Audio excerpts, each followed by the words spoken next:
Gravity silence. Elliot Hayes hadn't left his apartment in 6 days. The world outside, once a vibrant blur of colors and conversations, had become a haunting silence. Gravity didn't just hold him down, it pressed against him, a weight more emotional than physical. Each day he'd reach for the phone, hoping to dial someone he no longer had the courage to call. On the 7th morning, he opened his palm as if expecting someone, anyone, to hold it. But the room remained empty.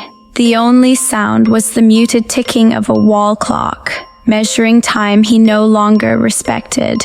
Something had shifted in the world, or perhaps just in him. Either way, he felt it. Things were no longer the same as they were. The voice beyond the line. A sudden ring broke through the stagnant air. Elliot answered without thinking. "Harry," the voice said, his name, though he hadn't used it in months. "You're no good alone." It was a woman's voice, soft but edged with urgency. He didn't recognize it. She spoke of things she shouldn't have known. That he was sitting on the floor, that he'd flushed the last of his medication, that his father had been trying to reach him from the countryside, worried sick. Before he could ask who she was, the line disconnected. But she had awakened something, the kind of adrenaline that made your heart race and your past chase you like a predator. For the first time in weeks, he stood up and packed a bag.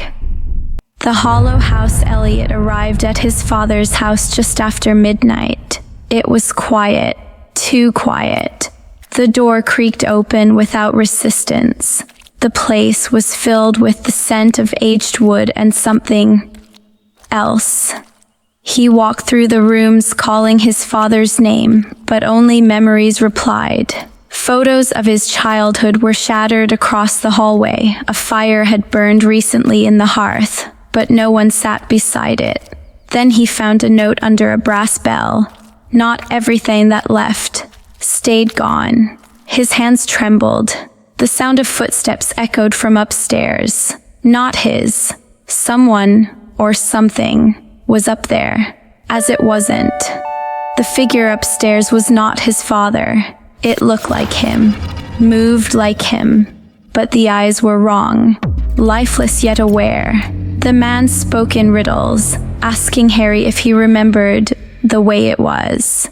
As Harry backed away, rooms began to distort, shift and unravel, as if the house itself was responding to buried trauma.